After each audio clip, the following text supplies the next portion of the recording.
Chapter 3-2 Adjusting Accounts for Financial Statements.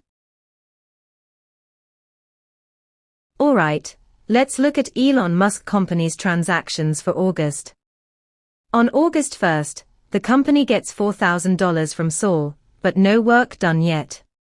What account should that go into?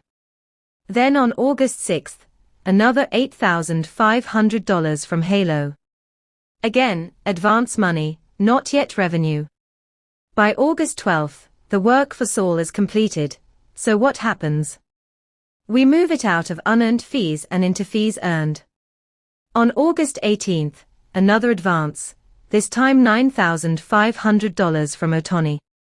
On August 27th, the work for Halo is completed, so that $8,500 also becomes revenue.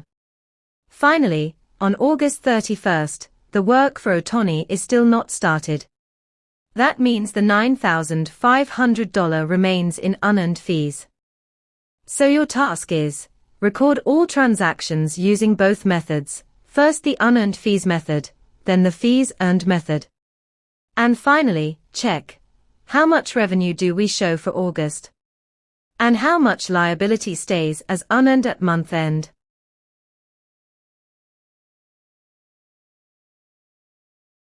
Now let's record these transactions using the unearned fees method. On August 1st, when Saul paid $4,000 in advance, we debit cash and credit unearned fees. That shows we have money, but it's still a liability. On August 6th, Halo pays $8,500 in advance. Same logic, debit cash, credit unearned fees. Still unearned. Then on August 12th, the job for Saul is completed. Now we can recognize the revenue. We debit unearned fees, and credit fees earned for $4,000. The liability decreases, and revenue increases. On August 18th, Otani pays $9,500 in advance.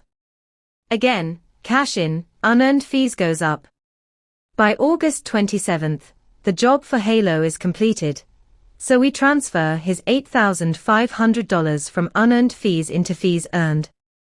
Finally, at the end of the month, August 31st, we check for any adjustments. Since the job for Otani hasn't started, his $9,500 stays in unearned fees. No adjusting entry is needed.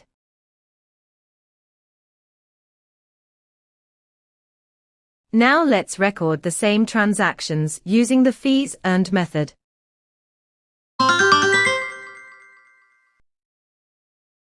On August 1st, when Saul pays $4,000 in advance, we debit cash and credit fees earned. Notice, revenue is recognized immediately. On August 6th, Halo pays $8,500. Again, debit cash, credit fees earned. Still treated as revenue at first. By August 12th, Saul's job is completed. Under this method, no entry is needed. It was already recorded as revenue back on August 1st. On August 18th, Otani pays $9,500. Once more, cash in, fees earned up. By August 27th, Halo's job is completed. Again, no entry here, since the revenue was already recognized on August 6th.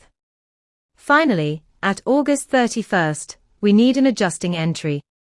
Otani's $9,500 has not yet been earned, so we debit fees earned and credit unearned fees. That reduces revenue and records the liability correctly. Finally, let's compare the results for August under both methods.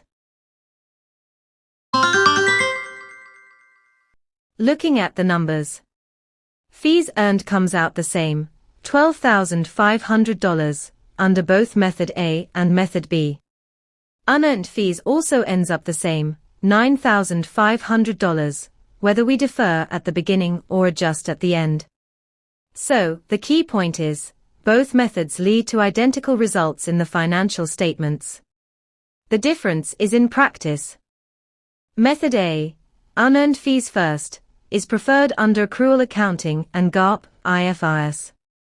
It's commonly used in audited statements because it shows customer advances as a liability right away.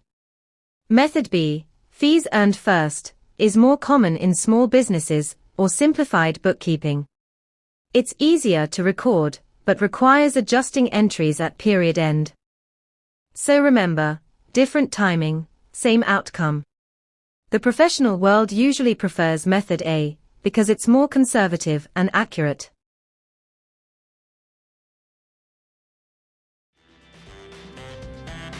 That's it for Chapter 3-2. Great work. See you in the next session.